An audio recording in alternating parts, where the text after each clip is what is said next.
जब इनकाउंटर हो रही तो वो सिर्फ जादव समाज तक सीमित रखा कॉन्सेप्ट को। जादवों में गुंडा है, 50% जादव अपराधी। और ये उप मंत्री का एक तरीके से कायदे से बहुत कुछ मिलना जाना नहीं होता, लेकिन एक दर्जा जो है वह उप मंत्री का है। क्या आपको लगता है कि अब इसके बाद आनंद मोहन चुप हो जाएंगे? जीतन राम मांझी जी आजकल ऐसे ऐसे बयान दे रहे हैं ना, उनका अब उनको सीरियस लेना लोग छोड़ दिया। कभी घूस लेने वाली बात करते हैं, कभी दारू पीने वाली बात करते हैं। नीतीश कुमार जी के निशांत के सपोर्ट में खड़े हुए थे, तो मुझे उसी समय लगा था कि ये बर्दाश्त नहीं होगा सुपर सीएम कॉन्सेप्ट वाले लोगों को। निशांत को जिस तरह से स्वास्थ्य मंत्रालय का जिम्मा मिला है, हालांकि आनंद मोहन ने इसको लेकर टिप्पणी की और कहा कि भाई ये साजिश के तहत जो है फंसाने की बात हुई है, निशांत को ट्रैप करने की कोशिश है, बड़ा षड्यंत्र इसमें भी। आप क्या सम्राट चौधरी से मुलाकात होगी तो आपकी बात अगर मानी जाए तो आप जा सकते हैं। नहीं तो बिल्कुल। क्या ये वाकई जो शीर्ष नेतृत्व अभी जदयू में जो है वो लोग ऐसा कर रहे हैं? जादव वर्सेस ऑल जाति लोग कर दिया है, नहीं सफल हुआ है ये करने। हालिया दिनों में जदयू का जो बेसिक कैरेक्टर था उसमें तो चेंज हुआ। कि एक मीम, एक रील को वायरल करने वाली यही जैन जी है। उनको लगा कि मोदी आ रहा है, 56 इंची का सीना। इनको कहाँ पता था कि अंदर में स्वेटर और गंजी और कोट पहन के ऊपर से पहन लिया है। पूर्व सांसद आनंद मोहन ने आरोप लगाया है कि नीतीश कुमार के अपने ही लोग नीतीश कुमार की राजनीतिक जीवन को खत्म करना चाहते हैं। इसके अलावा भी गंभीर आरोप आनंद मोहन ने लगाए हैं। मंत्री बनने के लिए थैली दी जाती है और इस बयान के बाद चर्चा तेज हो गई, कई तरह के आरोप लग गए और कहा जाने लगा कि भाई जदयू जो नीतीश कुमार की पार्टी है, जहां पर कई तरह के सिद्धांत और कई तरह की बातें रही, और लगातार देखिए नीतीश कुमार बिहार में 2 दशक से ज्यादा वो मुख्यमंत्री भी रहे, और इसी को लेकर के अब चर्चा तेज हो गई है। आईपी गुप्ता है, बड़ी शख्सियत है, सहरसा के विधायक भी हैं और अपनी बात स्पष्ट रूप से रखते हैं। हालांकि महागठबंधन में है, तेजस्वी के साथ है, लेकिन फिर भी जो बयान सामने आए हैं आनंद मोहन जी का, उस बयान पर हम पहले जानना चाहेंगे, क्या जो थैली की बात वो कर रहे हैं, क्या वाकई ये जदयू में संभव है और नीतीश कुमार की पार्टी में ये संभव है? देखिए, जब तक नीतीश जी का कंट्रोल पार्टी पे था, जी, जब से सुपर सीएम का कॉन्सेप्ट नहीं था, जी, तब तक नीतीश जी के बारे में तो ये सोचना भी मुश्किल था, जदयू के बारे में सोचना भी मुश्किल था। लेकिन जब आनंद मोहन सिंह जैसे नेता कुछ बात अगर बोलता है तो आप ये इस बात, उनके बात की गंभीरता को समझना होगा। इस तरह के बड़े आरोप यूं ही नहीं लगा दिए होंगे वो, और ऐसे हवा में तो ये बातें थी। निश्चित तौर पे नीतीश कुमार जी इससे दूर थे और सपने में भी कोई सोच नहीं सकता कि नीतीश जी इस तरह की बातों में कभी इन्वॉल्व भी रहेंगे या जीवन में कभी रहेंगे। लेकिन हालिया दिनों में जदयू का जो बेसिक कैरेक्टर था उसमें तो चेंज हुआ है। बिल्कुल हुआ है। यानी आनंद मोहन जो आरोप जो लगाए, और नीतीश कुमार के बेहद करीबी, जो आप समझ रहे हो, मैं खोल दे रहा हूं एक तरीके से, संजय झा, ललन सिंह को लेकर के आरोप है, इसमें कोई फर्क नहीं है, राजनीतिक बयानबाजी हो रही है। और इससे पहले भी देखिए, जब आनंद मोहन ने कहा भी था कि अध्यक्ष और फिर कार्यकारी अध्यक्ष की जब बात आ गई तो आनंद मोहन ने कहा कि भाई नीतीश जी जब है ही तो फिर कार्यकारी अध्यक्ष क्यों, और फिर कहा गया कि नीतीश जी रहेंगे तो एक मैसेज भी जाएगा कि भाई गरीब गुरबा की पार्टी है, दलित महादलित की पार्टी है, पिछड़ा अति पिछड़ा की पार्टी है, तो एक मैसेज भी जाएगा। फिर इसमें कार्यकारी अध्यक्ष क्यों बनाया जाएगा? तो एक लंबे समय से जो है, क्योंकि कई लोग कह रहे हैं कि आनंद मोहन का हाल क्या बयान है, लेकिन क्योंकि मैं देख रहा हूँ भाई, पत्रकारिता कर रहा हूँ, तो मैं समझ रहा हूँ चीजों को। तो आनंद मोहन का यह बयान ठीक है, अभी वो और आक्रामक हुए हैं, लेकिन इससे पहले भी उनका बयान जो है वो आ चुका है। इसलिए मैं कह रहा हूं, तो क्या ये वाकई जो शीर्ष नेतृत्व अभी जदयू में जो है वो लोग ऐसा कर रहे हैं? देखिए, ललन सिंह जी तो नीतीश कुमार जी के एकदम शुरुआती कैरियर से साथ है दोनों आदमी, और ललन सिंह जी के बारे में मुझे नहीं लगता है कि इस तरह की बातें वो इन्वॉल्व होंगे, मुझे नहीं लगता। लेकिन ये इस तरह की चर्चाएं थी, पर्टिकुलर नाम तो मैं नहीं कह सकता, लेकिन इस तरह की चर्चाएं थी कि जो आनंद मोहन जी कहें उसमें मंत्री बनने के लिए कुछ इस तरह की बातें थी। इससे इनकार नहीं किया जा सकता, नहीं, इनकार नहीं इससे किया जा इनकार नहीं किया जा सकता है। दूसरी बातें ये भी है कि अब देखिए, हालांकि ये पुनर्गठन ही हुआ है, जो कार्यान्वयन समिति का, राजस्त्रीय कार्यान्वयन समिति का जो गठन हुआ है, पुनर्गठन हुआ है, इससे पहले भी थे, चेतनानंद भी थे इससे पहले, कोई नई बात नहीं है। लेकिन अब फिर एक राजनीतिक गलियारे में बातें चल रही है, ट्रेंड हो रही है, जाहिर तौर पर इस मुद्दे के बाद, ये आक्रामक तेवर के बाद, आनंद मोहन के इस आक्रामक तेवर के बाद चेतनानंद को जिम्मेदारी मिली है, तो क्या, और ये उप मंत्री का एक तरीके से कायदे से बहुत कुछ मिलना जाना नहीं होता, लेकिन एक दर्जा जो है उप मंत्री का है। क्या आपको लगता है कि अब इसके बाद आनंद मोहन चुप हो जाएंगे? आपका अपना जो नजरिया रहा है। देखिए, ये तो वो क्या करेंगे मुझे नहीं पता, लेकिन निश्चित तौर पे जब आनंद मोहन जी ने नीतीश कुमार जी के निशांत के सपोर्ट में खड़े हुए थे, तो मुझे उसी समय लगा था कि ये बर्दाश्त नहीं होगा सुपर सीएम कॉन्सेप्ट वाले लोगों को। अच्छा, ये बर्दाश्त नहीं होगा, और वही हुआ। ये अंदाजा आपको था उसमें? बिल्कुल, ये वहां एक हो गया था कि अगर आप नीतीश कुमार जी से सीधे जाके मिल लेते हैं ना, तो आपके ऊपर गाज गिर जानी है। अच्छा, नीतीश कुमार जी से अगर मिलना है, अगर कोई बात करना है, तो पहले सुपर सीएम, 2 लेयर का सुपर सीएम था, एक एसी रूम वाला और एक भुंजा पार्टी वाला। वहां दोनों से आपको कॉन्सेंट लेना होता था, अब तब नीतीश कुमार जी से कोई बात कर सकते। ऐसा देखा गया कि नीतीश कुमार जी अरुण कुमार सिंह जी को जहानाबाद पूर्व सांसद, उनका ज्वाइनिंग तक टल गया। बिल्कुल। तो ये जो सुपर सीएम का जो कॉन्सेप्ट है ना, जब से हावी हुआ नीतीश कुमार जी के ऊपर में, तब से ये सारी चीजें सतह पे आने लग गई। अभी मंत्री बन गए निशांत जी, वो सुपर सीएम का कॉन्सेप्ट है। हालांकि कई राजनीतिक लोगों से हमारी बातचीत हो रही थी, उन्होंने भी कहा कि भाई आनंद मोहन जो कह रहे हैं वो आनंद मोहन की अपनी बात नहीं है, नीतीश जी ने ही उनको कहा होगा कि भाई आप जाइए और कहिए, क्योंकि नीतीश जी बिल्कुल असहज हैं, वो अभी उस रूप में नहीं है कि अपनी बात को वो रख सके, क्योंकि वो गिर चुके हैं। देखिए, अगर ये कहे होते नीतीश कुमार जी, तो नीतीश कुमार जी संजय सिंह जी के घर नहीं जाते। संजय सिंह ने काउंटर किया, है ना, वो आनंद मोहन जी की बातों को काउंटर किया, फिर उनके यहाँ क्यों चले गए? नीतीश कुमार जी को जाना चाहिए था आनंद मोहन जी के घर पे ना, वो चले गए संजय सिंह के घर पे। संजय जी ने क्या क्या बोला आपको पता है। तो ये मुझे नहीं लगता है कि नीतीश कुमार जी, दूसरा क्या, नीतीश कुमार जी जब कोई बात कहवानी होंगे तो आनंद मोहन जी नहीं होंगे, कोई और होंगे जो कह देंगे। एक और जो विवाद जो चल रहा है अभी, सीधे सीधे हरे रंग को टारगेट करने की बात, और बात वो एक समाज तक पहुंच गया, और वो समाज यादव समाज की ही बात हम कर लेते हैं, क्योंकि अब देखिए बीते दिनों जिस तरह से हमला हुआ जीतन राम मांझी के समधन को लेकर के, गार्ड्स से झड़प हुई और कहा गया किसी तरह से बचा के वो आए, और फिर उसके बाद से लगातार ये जो है हमला लगातार चल रहा है। फिर सम्राट चौधरी का बयान भी सामने आ गया है। क्या आपके नजरिए में क्या कुछ देखते हैं आप अपने नजरिए से? देखिए, सम्राट जी बिल्कुल एक टोटल राजनीतिक लोग हैं।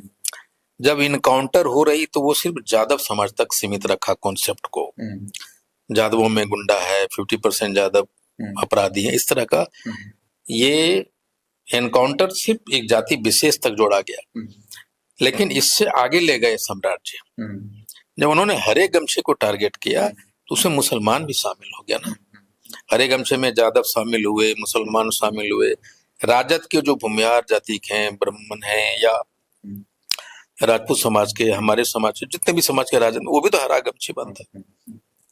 तो वो स्पेक्ट्रम को और आगे ले गए। लेकिन मेरा मानना है सम्राट जी से कि वो एक मुख्यमंत्री हैं और मुख्यमंत्री के अनुरूप उनको बयान देने, ठीक है दे सकते हैं, लेकिन अगर कहीं इंटरव्यू दे रहे हैं या कोई प्रश्न पूछता है तो उस पर दे सकते हैं। लेकिन एक समिट है और एक गंभीर विषय पे समिट, एआई पे, वहां पे उनको इन सारे बातों से बचना चाहिए। हालांकि उन्होंने कोई जो है सो हमले की बात नहीं की, उन्होंने कहा कि बस एआई की मजबूती की वो बात कह रहे थे कि वो बता रहे थे। अब उसको अलग अलग तरीके से लोग समझ सकते हैं, लेकिन सम्राट चौधरी का जो बयान है, जो मुझे जहां तक याद है, आप भी सुने ही होंगे, उन्होंने कहा था कि एआई का देखिए, आप कह देंगे कि भाई हरा कमझा को चिन्हित करना है कहाँ है, तो वो उसको पकड़ लेगा। नहीं, वो ये से भी तो कह सकते थे कि जहां जहां भगवा गमछा तुरंत पकड़ लेगा, ये भी तो कह सकते थे। देखिए, सम्राट जी मंजे हुए राजनीतिक लोग हैं। मैं विधानसभा में देखा हूँ, वो जब किसी बात को वो कहते थे तो हल्के फुल्के बात में नहीं कहते थे। यानी मैसेज दे दिए। हाँ, वो गंभीर होकर कोई बातें सुनते भी थे। वो भी अगर आदमी कुछ कह रहा है तो एज ए डिप्टी सीएम वो नोट भी करते थे। बिल्कुल। अब उनका जो जवाब आता था एकदम गंभीर होता था, बाकी जैसे लोगों के जैसा नहीं होता था। तो वो जब मुख्यमंत्री हैं और तब उनको सुना जाएगा ना, उनके अर्थ निकाले जाएंगे, क का, की का, कॉमा का, ये सारे चीज उनके अर्थ निकाले जाएंगे।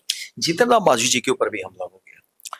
देखिए, जीतन राम मांझी जी आजकल ऐसे ऐसे बयान दे रहे हैं ना, उनका अब उनको सीरियस लेना लोग छोड़ दिया। कभी घूस लेने वाली बात करते हैं, कभी दारू पीने वाली बात करते हैं, कभी भी कुछ बोल देते हैं, तब उनको कोई सीरियस लेना छोड़ दिया। लेकिन एक खास जाति को हमेशा लगातार अगर टारगेट करेंगे तो उस जाति यादव को लेकर तो वही तो मैं कह रहा हूँ ना, वो यादव को अगर लगातार टारगेट कर रहे हैं तो वो अपमानित महसूस करते हैं। वो उनके भावनाओं के साथ खिलवाड़ जैसा माहौल बन गया। यादव समाज चुप बैठेगा? देखिए, यादव समाज मेहनत का समाज है। अगर आप धनबाद जाइए, बंगाल जाइए और बिहार देखिएगा कि कितने कीचड़ भरे में एक मचान है और उस मचान पे एक दंपति है। आप समझिए कितना मेहनत कश इंसान है वो लोग। आप यादवों को बार बार टारगेट कर अपमानित करते हैं ना, और कब तक कोई इंसान चुप रह सकता है? अब मुझे लगता है कि इसको उकसाने की कोशिश हो रही है यादवों की कि वो सड़क पे आ जाए। लेकिन मैं यादवों से कहूंगा कि भाई आप इसको दिल में रखिए और इसको गांठ बांध के रखिए। गांठ बांध के रखिए। हाँ, और इसको राजनीतिक शस्त्र के ऊपर जो उबाल है अंदर रखिए, और जब वोट का समय आवे तो इसको आप उसमें उस ताकत को वहां पे ले जाइए। राजनीति करना सीखिए। राजनीतिक रूप से जवाब देने की बात कह रहे हैं। बिल्कुल, राजनीतिक रूप से जवाब देने की जरूरत है उनको। मतलब ऐसे आमने सामने मत लड़भिड़ जाइए जो नहीं, हमें लगता है कि वो देखिए इसी उसी उन्हीं को उकसा कभी क्या किया है, यादव भर से 100 जाति लोग कर दिया है ना, सफल हुआ है ये करने में। और जो ये बात यादव को भी समझ में नहीं आई। उन्होंने भी मोदी हर हर मोदी घर घर मोदी कहा। उनको ये बात पता ही नहीं चला कि मोदी उन्हीं का वोट लेके उन्हीं के नेता के रीढ़ की हड्डियां तोड़ रहा है। जब तक समझाओ तब तक बहुत देर हो चुकी। 14 में, 19 में, 24 में यादव वोट दिया। और यादव ही एक ऐसा जात है पूरे भारत में जो बहुत है, संख्या बहुत, और मोदी को लगातार टक्कर देने वाला कोई अगर जात होगा तो यादव होगा। इसको समझना होगा। जी को भी तब घिर रहे हैं। अब यादव के कई सारे नेता आ रहे हैं, वो बोलते हैं कि नहीं आप घर में जाके मारपीट करेंगे, इस तरह की बात अब सामने आ गई। आप सेंटिमेंट्स को उभार दिए ना, ये लॉ एंड ऑर्डर की सिचुएशन हो जाएगी ना। इसी चीज को भुनाना चाहता है भाजपा। यादव का नाम लो, वो यादव का नाम लो, उसको उकसा, वो घर से बाहर निकले या फिर यादव के खिलाफ में माहौल बनाओ। क्योंकि राजनीति करने के लिए तो भाजपा पास में कुछ है नहीं, विकास का मुद्दा तो कहीं नहीं है। जो प्रधानमंत्री धर्म और छद्म धर्म और छद्म राष्ट्र भक्ति पे आया है, अब देखिए विकास तो छूट जाता है ना। और जो हालात देश में हो रहे हैं वो देखिएगा कि एक जून के मिड तक आते आते हमको लगता है कि सिविल वार ना हो जाए देश। सिविल वार क्यों नहीं होगा? अब सड़क पे लोग के तेल नहीं मिलेंगे, पेट्रोल पंप पे घर में गैस नहीं मिलेगा, खाने का अनाज नहीं मिलेगा। आप एक सप्ताह में 3 बार गैस बढ़ा दिए, बाकी देशों में दाम घट रहे हैं पेट्रोलियम प्रोडक्ट का, हर एक दिन आप बढ़ा रहे हैं। अच्छा, ये कॉकरोच जनता पार्टी करके आया है, हालांकि वो सोशल मीडिया पर ही है, लेकिन मिलियन के मिलियन हर रोज जो है उसके फॉलोअर हो रहे हैं। देखिए, ये सेंटिमेंट्स है। ये जेनजी जो है 25-30% वोट शेयर है उसका। ये वही लोग हैं जो घर घर मोदी हर हर मोदी, हाथ में मोबाइल लिया और घर घर मोदी हर हर मोदी, मोदी की एक एक मीम, एक एक रील को वायरल करने वाली यही जेनजी है। उनको लगा कि मोदी आ रहा है, 56 इंची का सीना है। इनको कहाँ पता था कि अंदर में स्वेटर और गंजी और कोट पहन के ऊपर से पहन लिया है कुर्ता 56 इंची दिखाने का। जब इनको पता चला, अब जब एक बच्चा पढ़ता है 5 बरस बर्निंग टेम्परेचर में छत के नीचे, और उसको लगता है घर में जाकर बोलता है पापा अब आपका रिक्शा चलाना बंद हो जाएगा। इस बार नीट में, इस बार यूपीएससी, इस बार एसएससी, बेटियां तक को लाठियां मारी जा रही है। ये जो जेनजी है, कॉकरोच जनता पार्टी, ये सेंटिमेंट्स है।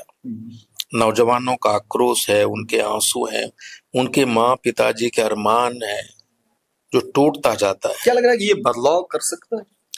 देखिए, जेनजी जो है ना, वही तो रीढ़ की हड्डी है, पर आप उसको कमजोर कर दिया। जब आदमी, आप मान लीजिए किसी को समुद्र में फेंक दीजिएगा, उसके साथ अजगर आ जाए तो अंतिम क्षण तक लड़ेगा कि नहीं लड़ेगा? जब उसको जीना मरना एक समान हो गया जेनजी का, न उसके पास नौकरी है, न घर में खाने के पैसे है, बहुतों की ओवर एज हो गई, शादी नहीं हो रही।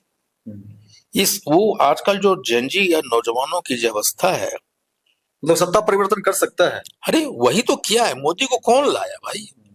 हम जैसे लोग थोड़े, वही लोग लाए हैं। और जो देखिए, जिस जेनजी को ताकत है कि सत्ता पे बिठाने का, उसी जेनजी के बाजुओं में ताकत है आपके सर उतार लेने का। अच्छा, ताती तत्वा आपके साथ बिल्कुल एकजुट है, बाकी जातियों का भी वोट है आपके पास। क्या सत्ताधारी दल के तरफ से कुछ बातचीत हो रही है? देखिए, हमने विधानसभा में बात उठाई, हमने हर जगह माननीय सम्राट जी से विधानसभा में कहा, नित्यानंद राय जी से कहे, लगातार आंदोलन किया, सत्ता में आए सदन में। अब मैंने माननीय मुख्यमंत्री जी एक पत्र लिखा है कि हमें तांती तत्व को 5 दर्जा दिलाने के ऊपर में हमारे छात्रों के साथ जो अन्याय हुआ है, परीक्षाओं कंडक्ट करने वाले संस्थानों के साथ, मैंने आज ही चिट्ठी लिखा है उनको और उनसे आग्रह किया कि हम आपसे मिलना चाहते हैं। वो समय देंगे तो इन पे हम बात करेंगे और उम्मीद है कि सम्राट चौधरी जी इस पे कुछ सोचेंगे गंभीरता से। तो फिर आप भी सोचेंगे? आरक्षण मिलेगा तो क्यों नहीं सोचेंगे?